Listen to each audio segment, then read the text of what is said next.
Hello, hello. Welcome to At Home with the Intuitive Cook, the podcast giving a voice to everyday home cooks like you and me. Join me around the kitchen table as we chat about finding cooking ease and inspiration beyond rules and recipes and the noise of celebrity chef culture. It's not rocket science, it's just dinner. Hello, and welcome to episode 15. You are at home with me, Katerina Pavlakis, the intuitive cook. And joining me at the kitchen table today is Norma Frahn. Norma is a coach specializing in emotional eating and food and body freedom. She's on a mission to help women dismantle diet culture and to learn to love food and eating instead of fearing it. And she's helping them connect their mind and body to what shows up on their plates. As always, it's all about connection. And I've been looking forward to this juicy conversation for a while. So let's get into it. Hello, Norma. So great to have you here. Welcome to the podcast. Oh, thank you so much for having me. I've really been looking forward to this.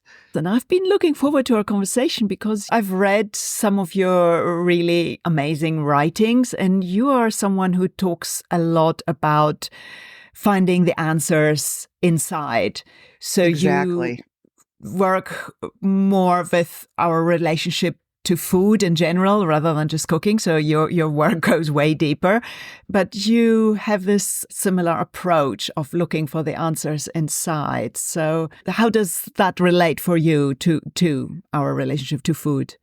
Yeah, it's really interesting. I think we've become a society that looks external for so many of our answers, especially when it comes to food and nutrition and dieting and all the things. And I think many of us have just forgotten that we have the answers. We know how to eat it more intuitively, for instance, and in your case, cook more intuitively. I think that's something we have inside us. We've just stopped listening to it for long enough that it just needs to be woken up. And that's one of the things I try to do when I work with my clients. And this is something you discovered through your own journey. Oh, very much. Very much. Yeah. I had spent most of my adult life very overweight and unhealthy and wanting to change and doing what everybody else does, going to Google, finding the next diet, and then trying to follow it perfectly. And inevitably it failed. So I felt like a failure, and it just kept going round and round and round. And it wasn't until I met another coach who taught me about this whole idea of looking inside and stop focusing so much on what somebody else was telling me I needed to do and trust myself enough to know that I know what I need. My body will tell me what it needs when it comes to food. And we're just making it so hard,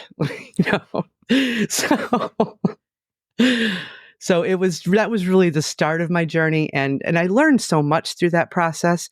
And by the way, I lost 100 pounds when I stopped dieting and started looking inward. Amazing things happen when you let go of that and work from the inside out. But it was just so inspiring to me. And it was like the missing link. And that's why I became a coach. And that's why I recently quit my corporate job, and this is what I do full time now because it's so important to me to get this message out. And all from turning inwards and start accessing all that wisdom we already have. And I think this concept of intuitive eating is maybe a bit more well known than intuitive cooking. But I guess it's really based on that similar concept. Like, we all have a sense of what's good to eat. Like, even if you haven't cooked a thing in your life, you still have an inner knowing of what's good to eat, which is being hijacked by the food system and the diet system and all that too. But if we insist on trusting ourselves, then great things happen. Yeah, and you're so right, because even the concept of intuitive eating I think has been a bit hijacked in the diet culture community. So many people think intuitive eating is another diet, but that's not at all what it is. Not at all. And we've just turned it into that, in the whole diet culture world. So one of the things I work really closely with my clients on is treating intuitive eating like just what it means and eating more intuitively. You're not on a diet. So it's sometimes really hard for people to separate just because with what's in the media and in our social feeds, and it's so easy to make that connection that intuitive eating is a diet. Just like I'm wondering for you, is it the same thing in the sense that cooking more intuitively feels like people are wanting like a step-by-step process or a how-to? And maybe that's not exactly what it is, Yes, well, this is very often the questions I get, like, yeah, but how do I know if this goes with that? Or, I do my cook-alongs and people ask me, well, could I put in this? And the answer is always like, what do you think? If it sounds good to you, and there is this almost a law of nature. If you think it's going to taste good, 99% of the time it is, because in your brain, these flavors go together. And I find it really fascinating. We all scroll through recipes online or leafing through a recipe book, and there is always a recipe that makes us stop the scrolling and think, oh, wow, that sounds delicious.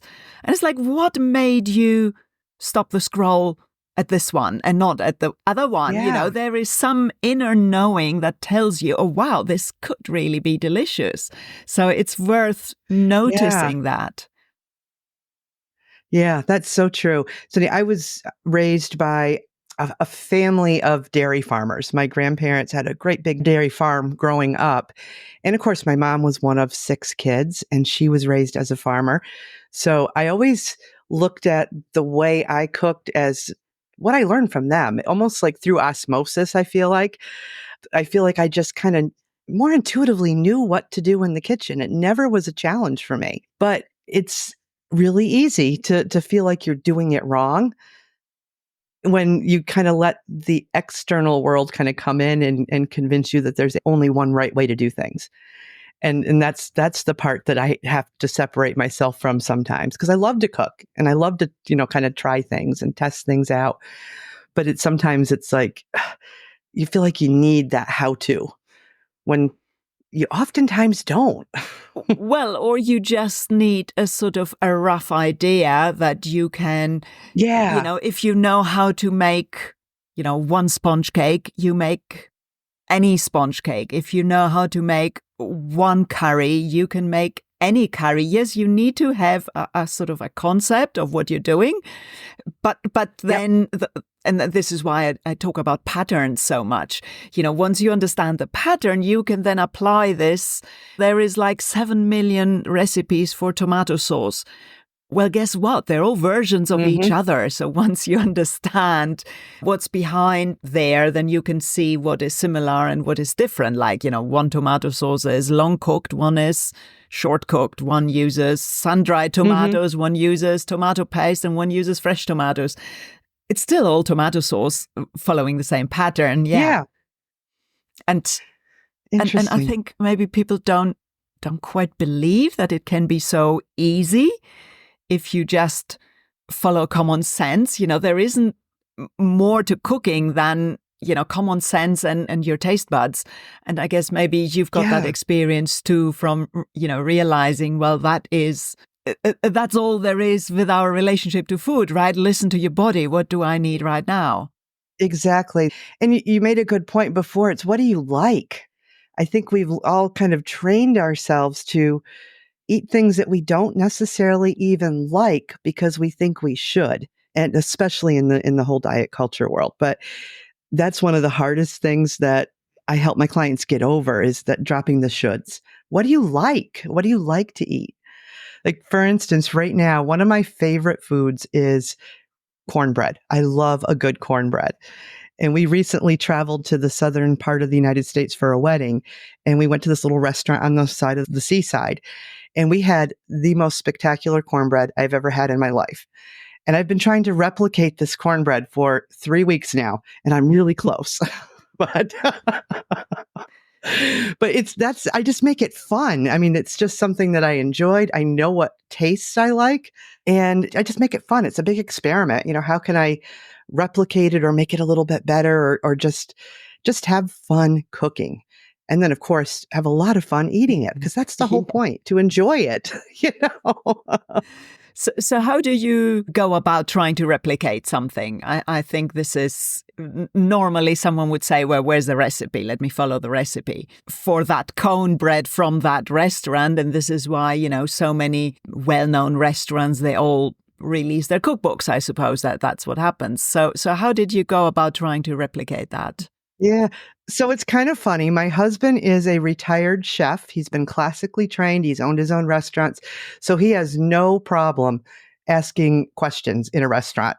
So he found the owner and said, "Hey, we really want to make this at home." And the owner was like, "Well, there's a reason why I call it my secret recipe. It's a secret, and I'm not sharing it with anybody." So we had a fun conversation, but our server was more than willing to share the secret.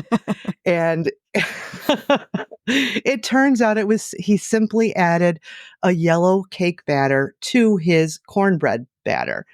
So what I did was I came home. I have I call it my base cornbread recipe. It's the recipe that it's not even written down. It's just something I have learned over the years and kind of perfected. And I started experimenting with adding little bits of cake batter. First time, added way too much. The second time, I got really close, and my husband with the chef palate said, "Norma, I figured it out. I taste vanilla. You've got to stop buying the boxed cake mix. Make your own. Don't add the vanilla, and then put that in the cornbread recipe, and I bet you'll nail it." So that's up next on my kitchen experiments. Right, yeah. So you said you learned by osmosis because everybody around you was cooking. Do you remember anything from that process, like you cooking something yourself as a child, or your first memory of cooking? Yeah. Yeah, it's like bits and pieces, and they're all such special memories. Like, I remember being in my grandmother's kitchen. In fact, I was thinking this morning, I have very few memories of my grandmother outside of her kitchen. We were just always in her kitchen. And whenever we went to visit, she always let us make homemade bread. And she'd get all the ingredients out, and she'd let us kids get our hands in it and knead it and mix it and all the things. So homemade bread has always had a special place in my heart, which is probably why the cornbread is such a thing for me. But she was always about food. That's how she expressed love. That's how she engaged with us as children. And I think it just became part of me that's how I express love with food. So that's one of the memories. But I always remember I remember asking her when I was probably 12 or 13, "Don't you have any recipes, Grandma?" And she said, "Yeah, they're all up here." And she pointed to her head. And I said, "Well, you need to write them down for me so I can do this at home." And she says, "No, I don't. Just watch me." And that just stuck. And I think that's always kind of stayed with me. I just pay attention and watch, and then I just make it my own. And there's been some big flops along the way, but there's also been some really amazing things have come out of that. And I think the important thing to understand is that, the flops are just part of the process. A flop doesn't make you a bad cook. Oh, yeah. Not at all. Not at all. Nope. I had some amazing flops over the years, and even things the dogs wouldn't touch. So that's when you really, really flop something, but have fun with it. I think that's part of the process. And has your approach to cooking changed at all through your whole journey of changing your relationship to food? Looking back, I can see the places where I was really outside of myself and not relying on all those skills, really, that I learned from my grandmother and my mother, and relying on somebody else's meal plan. Because during those periods of time, I just hated eating because it was tasteless. It was bland. I was always hungry. And it just never felt good. But I felt, like I said before, that I should. This is what I should do. This is what I need to do. And when I realized that and started thinking, well, maybe that's part of the problem. Let's get back to what actually feels good. that's when everything started to shift in terms of how I approach food and cooking and the good and bad food list. That was a big one for me. I had created this amazing list of foods that I could eat because they were good and foods that I couldn't eat because they were bad. They were going to make me gain weight, or they certainly weren't going to help me lose weight. But the funny thing was, all of the foods on my bad list were all the foods I loved. And I was restricting myself from those things.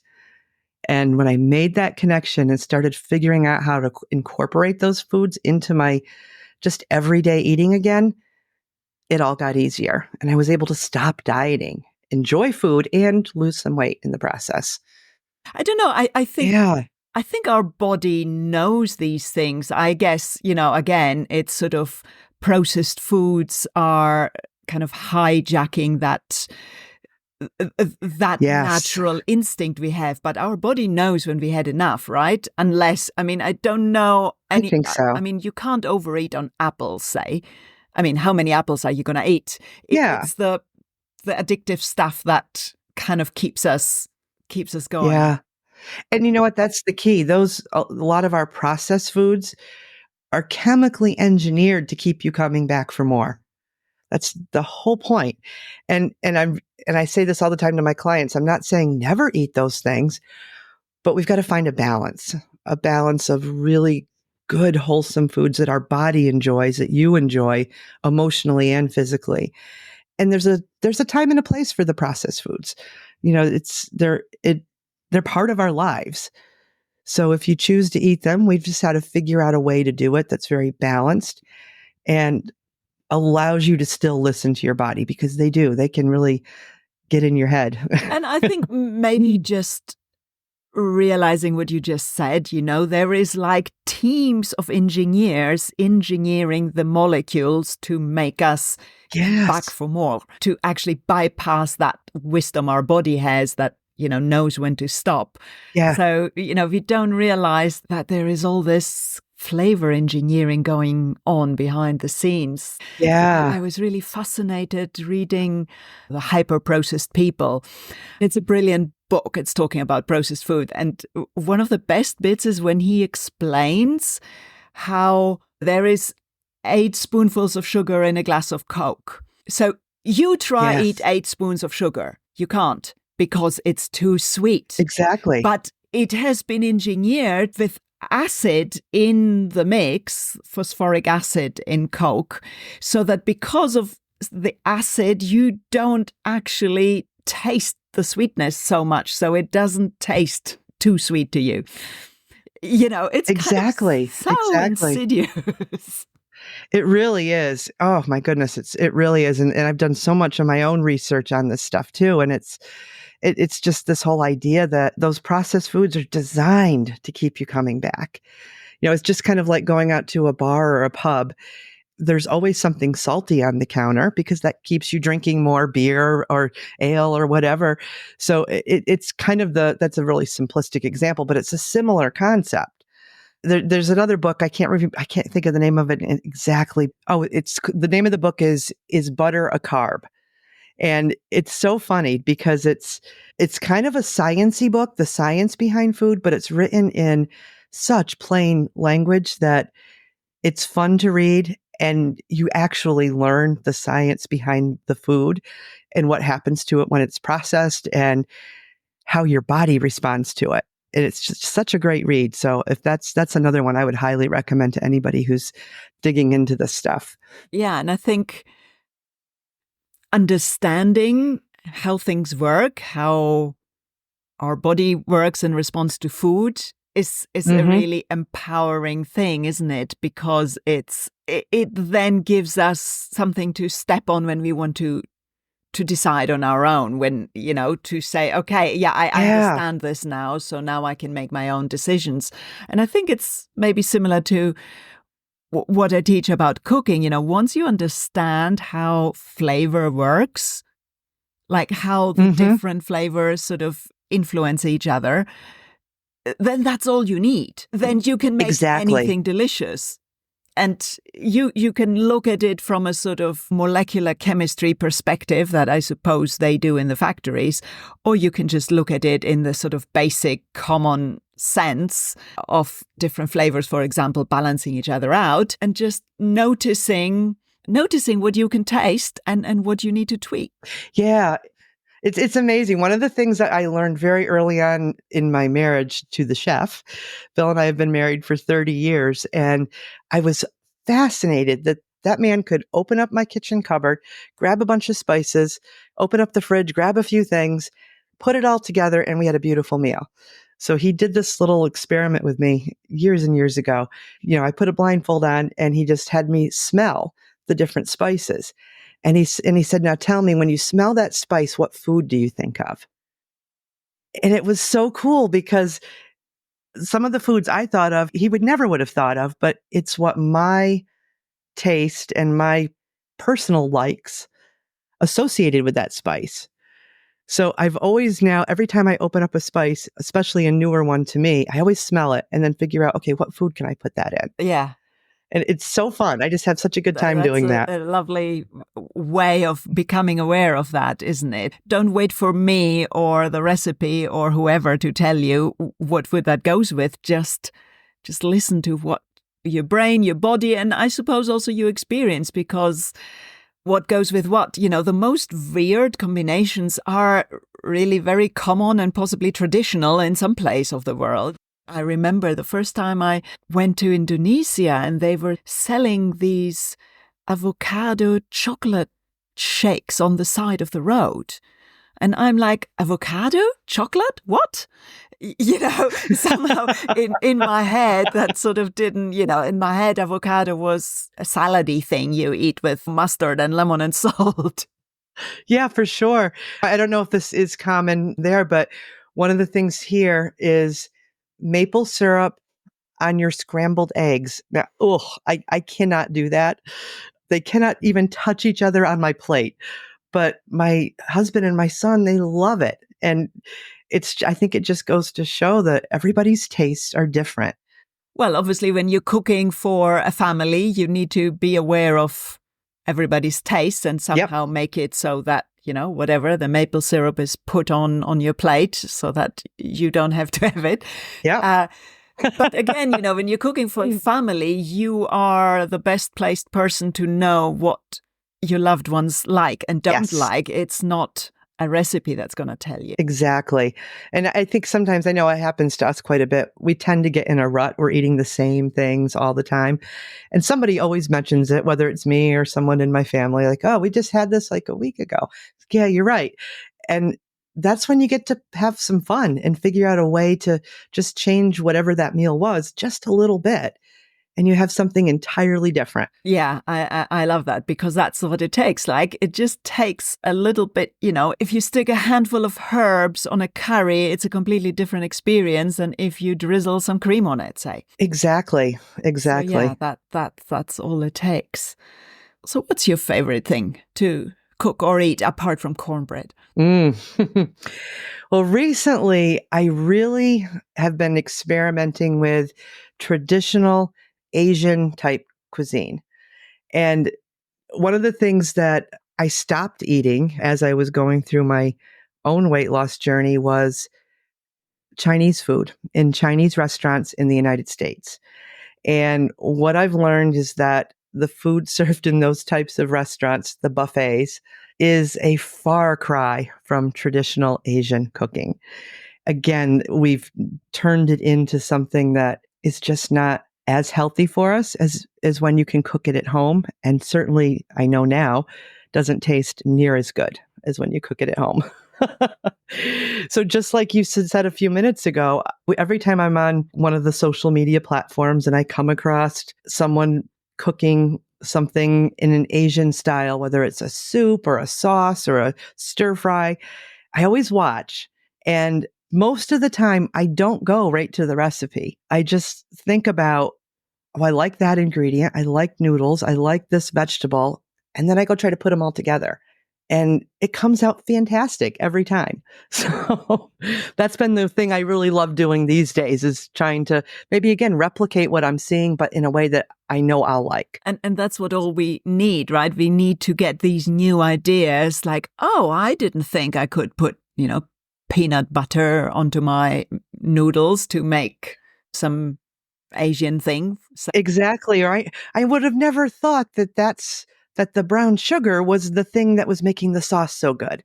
So then I can go back and start experimenting with my sauces, Yeah, and as you said, the restaurant, kind of the commodified version of a meal, is in the end never as nice as the actual home cooked version. I remember when I first started making sort of Indian curries at home, and just the fact, living in the UK, there is a lot of Indian restaurants around, and this is the kind of curry I knew. And only when I started just putting in my own spices, it's like a massive, massive, massive difference to just put in your own spices. And I mean, it's not difficult. It's not a secret spice mix. You just, combine a bunch of spices from fresh and don't use something that just tastes of curry powder and nothing else, basically. So yeah, that was quite a revelation to me, the difference between the restaurant Indian and just me making it at home. Oh my goodness, yes. It's like I cringe at Thanksgiving time. In the US, that's a big holiday for a home-cooked turkey dinner. And I cringe when I hear people say they're going out to a restaurant for Thanksgiving. Thanksgiving dinner is one of my favorite meals to make. And my family laughs at me. There's literally 5 of us around the table and 2 small children. And I search out the biggest turkey I can find. I think my record is 25 pounds. And make all of the fixings, the stuffing and the potatoes and the vegetables and everything, all from scratch. That's like my favorite annual meal, my big meal that I cook for 2 days before the holiday. It's a lot of work, but it's just fun. It reminds me of my grandmother. I do everything, I think, the way she did, the homemade rolls, and there's not a lot of complication in it. It's just basic ingredients, and I put them together in a way that I know I like and I know my family likes. It's just so much fun for me. So cooking is, you use the word fun in connection with cooking a lot of times. So what other feelings do you connect with cooking? I think there's a lot of nostalgia for me, especially when I think about my grandmother and my mother. There's also, it's like a creative outlet for me too. I've never considered myself a creative person in like the art sense. I don't paint, I don't draw. I love to write, but cooking is just something entirely different for me.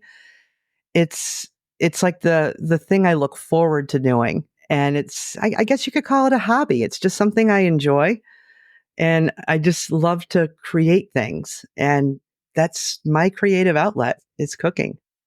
Although when you take it as a hobby, I think this is also where partly the food culture has gone wrong a bit, when you take it as an aspirational hobby where, you're meant to do all the chefy things, because, I mean, it's lovely that your role model is your grandmother. And this is what, it used to be, right? We saw people in our family cooking, our mom, our grandmother, maybe an aunt, whatever. And now so many people, their aspiration, their role model of what it takes, to be a good cook is some sort of celebrity chef.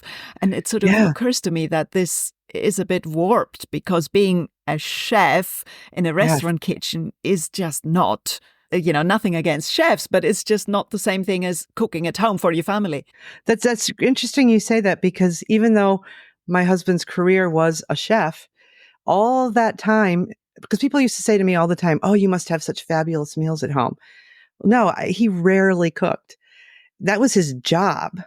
And when he came home, he separated himself from his job. He didn't want to cook at home. And he always said, I'm a terrible home cook. I'm going to critique and destroy the kitchen, and it's just going to be a mess. So nope, I don't do it at home. And I was the home cook. I always have been. And I think that's just how we dealt with that. But I think you're absolutely right. There's one of the things I noticed about myself when I'm cooking, I don't seem to have all of that sense of perfectionism that I often put in other places in my life. In the kitchen, it's a big experiment. There is no perfect way to do it. And I think I've just always thought of it that way. So I never applied any form of perfectionism to my cooking. That is where you find the freedom to do it, because I think that is what, Yes, to so many people I talk to, this is what is so often holding us back, this fear of doing it wrong, and therefore we don't even try, or we only exactly. try, following someone else's recipe, and it's just this fear of doing it wrong. And it's funny because I recognize that too, that in the kitchen, I'm never afraid. And I, like you, I don't have a Yep. perfectionism. I just trust that it will turn out well. And, most of the time it does. And I don't think much about it. And then when it comes to sort of more business-like things, like, doing a video of writing copy, or, doing an Instagram post, and Hmm.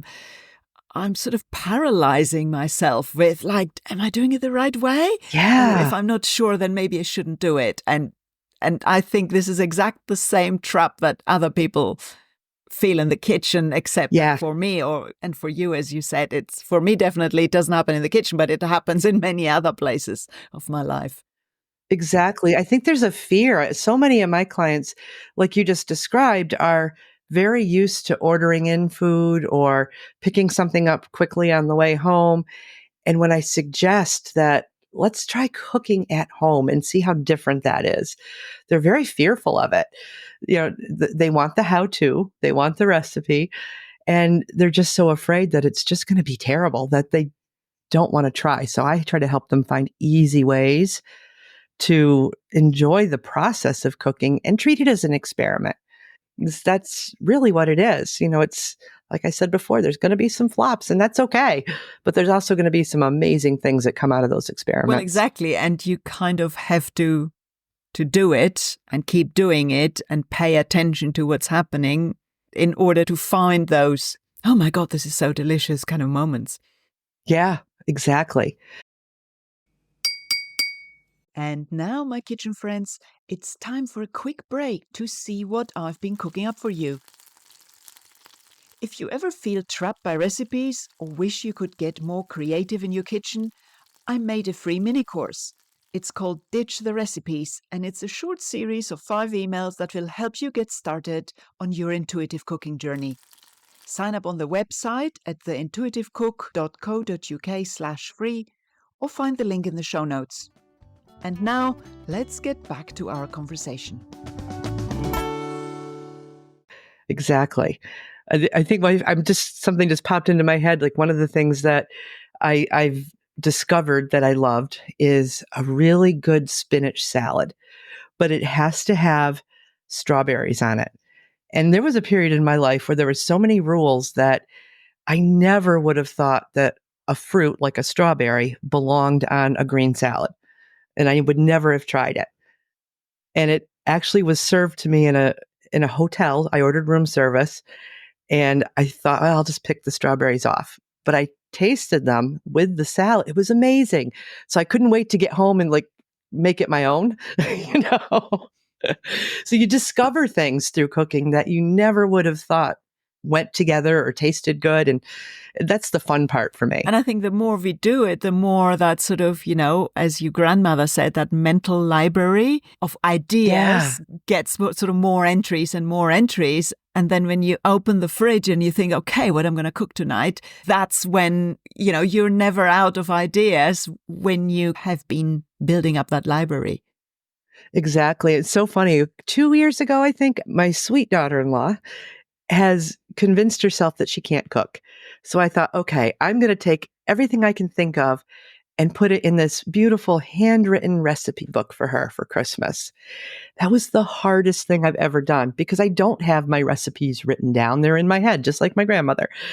And it was so hard to do that. In fact, I kind of stopped halfway through, gave her what I had, and said, but from now on, the rest of this gift is you're just going to come down and watch me. That's the best way I can do this. And that's what it's kind of become a little bit of a tradition, around, especially around holidays. She'll come down and help me prepare the meals. And she learns some things and she goes back home and she tries it and makes it her own. And I feel like I'm in some small way kind of passing along my grandmother's tradition. So that feels really good too.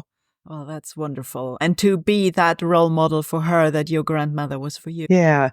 I think that's why I think food and cooking is just so special to me. And you mentioned how some of your clients, they're afraid of cooking and they're used to doing the takeout thing and all that. And I think there is also, this is part of this insidious marketing messaging that cooking is somehow an inconvenience. Cooking sort of gets in the way of eating. And if we could get rid of cooking altogether, and of course these days you can easily, you don't have to cook, you just get takeout or whatever. But if you are looking at cooking as something that needs to be gotten out of the way, then it becomes a chore, right? For sure. I think that really gets in the way, especially with a lot of my clients, because I hear this objection all the time. Well, I don't have time to cook. And I try to convince them that, well, that part of your day, that cooking, that could be your happy place. That could be the place where you relax and unwind if you don't think of it as work. And of course, there's things you can do to make it less cumbersome. Like one of the things that I was taught very early on in my weight loss journey was to create a salad bar in my fridge, which basically meant that every Sunday I would chop up some vegetables, do all that tedious work, the chopping of the vegetables and all the things, chop them up, put them in glass dishes. Glass is important. And have it in my fridge. And whenever I wanted to use them, I could. Well, then I started to realize, well, there's things like onions that I put in almost all of my cooking. I could have those all chopped up for the week. So when it comes time to cook, it's just grab out the glass dish from the fridge, put in what I need, and it just makes the whole process easier. So that's one of the ways I think I try to convince them to give it a try, make it easier on yourself, and try to step away from the perfectionism and the complication that the social media posts put into creating a meal. That's a great tip, to save some of the effort by doing some of it in advance. Some of it, yeah. I tried the fancy full-on meal preps that you see on like Pinterest where people have prepared all of their meals for the week. I tried that. It didn't work for me. It wasn't the same. And I think, again, it overcomplicates the process for people. What works for me is just chopping up a few things, putting them in my fridge, and then kind of grab and go when I want to. It's not the thing I do for every meal, but it helps. It helps make the process a little bit easier. And do you have any other favorite hacks that make the process easier for you? Yeah. So one of the things I mentioned, my Asian cooking, my family and I, we all love rice, different variations of rice, different ways it's cooked, the whole thing. And I always struggled with my rice to come out in my head as right when I was cooking it on the stovetop. I have discovered that the Instapot is the thing that makes rice to perfection for me. And I've spent a little bit of time like beating myself up, like this really isn't cooking because I'm cheating because I'm cooking my rice in a pressure cooker instead of on the stovetop. And I had to get over that no, this is just how I make it work for me. So I think that's a stumbling block for a lot of people, that they're not doing it right. If they apply a hack or a trick or a tip that they learned, that's just making it yours. Exactly. I mean, in Asia, every family has a rice cooker. Exactly. So I'm not sure why I thought unless I was doing it on the stovetop, I was doing it wrong. But it just finding these little things like that Instant Pot, and I use that for so many things now too. Hard-boiled eggs, for instance. I perfect hard-boiled eggs every time because of my little Instant Pot. So there's nothing wrong with finding tools and things that help you. Yeah, the Instant Pot. I grew up watching my mum using a pressure cooker, one of those old style ones that you had to sort of put in the sink and run the cold water over.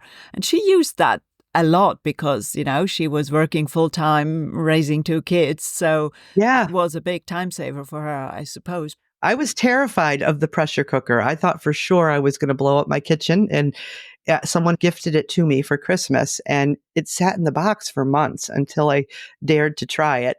And I didn't blow up my kitchen. Everything's fine. I use it every week for something now. And do you have a favorite meal that you cook when you can't be bothered to cook? I actually think I'm all over the map of cuisines here. I actually think it's spaghetti. Spaghetti to me is, I can make the sauce without thinking. Like you mentioned before, tomato sauce. I know what we like. I make it the same way every time. I don't try to change it or deviate. And I can pull that meal together in no time flat with very little effort. I think that's my go-to, especially when I'm tired and I feel like, because again, I'm so focused on how I'm feeling. When I feel like I just need a little comfort, some relaxation, something kind of hearty, spaghetti is my go-to. And so what is your special tomato sauce version? So I use, don't cringe, but I do have a particular jar version that I use as a base that I buy in the supermarket, but I doctor it up. I have my own chopped tomatoes, my own combination of spices, garlic and different Italian seasonings and onions. We love onions and everything. So for convenience, I use the jar sauce as a base and make it my own. Well, that's another great tip, isn't it? Because who says that you can't use something that comes out of a jar and actually, as you said, Yeah. doctor it up, make it your own? I mean, who says you can't? And that's great that you do that. Yeah. Yeah. Because by itself, it's so funny. I was missing some ingredients several months ago when I made a spaghetti. And so several things were left out. It was mostly the jar sauce. I hated it. My family hated it. They said, Mom, what did you do? This is not right. Well, I guess you just get used to how things taste in your house, isn't it? Yes. So what do you think, to go back to the journey, the sort of journey from food being something you fear to something you enjoy? And it's not just weight loss that can bring you into that corner, because Exactly. I've talked to people who either themselves had a lot of health issues that, were made worse by food, or, someone else I know who had a child that had serious health issues relating to Yes. food. So then food becomes this scary thing, because, it can actually be dangerous to eat the wrong thing for quite a lot of people. So how do you turn that fear into joy? What would you say? What was it for you? It might sound a little cliche, but I think it's very true. It's a mindset shift from I can't have this thing to I get to have all of these other things. And it's not easy to do, and it truly is a mindset shift. I'll share a personal example. I've struggled with type 2 diabetes my entire adult life. And the only time that it was very well managed is actually right now, after I lost a lot of that weight. Weight loss does help type 2 diabetes. But what I've learned through that process is that the medical community in the US, at least, they're not well educated on nutrition, and they're not well educated on how to enjoy food when there's certain foods that are just not good for you. They just make it very absolute. You have diabetes, don't eat sugar, don't eat starch. And it's just a blanket statement. And that's just not true for all people. And I'm speaking specifically to type 2 diabetes. I was told very early on by two different nutritionists, 15 years apart, to never ever eat a baked potato. Somehow a baked potato was the devil. And I was very fearful of baked potatoes and potatoes in general. But what I had to do was kind of my own experiment and figure out, how does the baked potato really respond in my body? And actually, very, very little impact on my blood sugar. And again, it's different for everybody. But when I tested it and actually checked my blood sugar, little impact. But if I were to eat white bread, big difference. So it's just an experiment. It's all an experiment.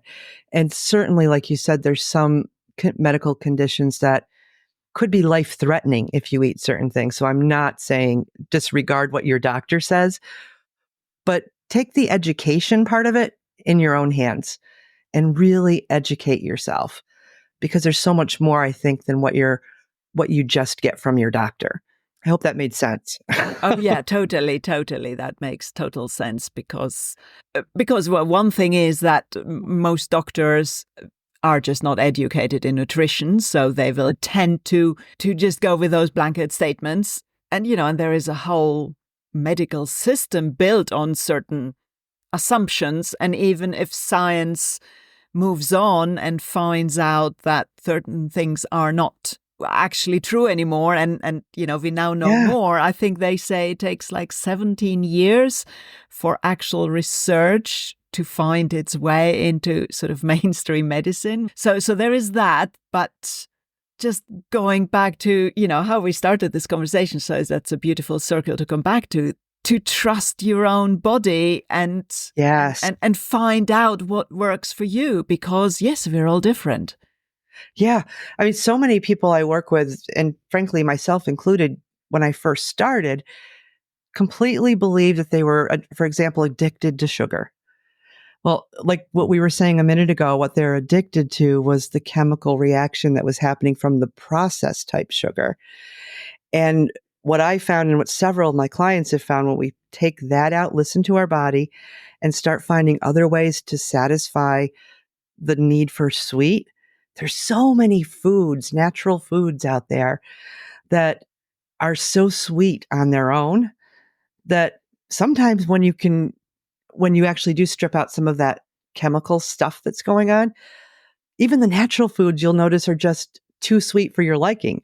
So there's so many ways to get that sensation or that taste of sweet that isn't always a chocolate bar or sugar or cakes and that kind of thing. There's nothing wrong with those things, but being willing to experiment and find the same pleasure in other foods, I think, is absolutely key to somebody who's really interested in learning how to listen to their body. That's a big part of it. Just be open to experiment.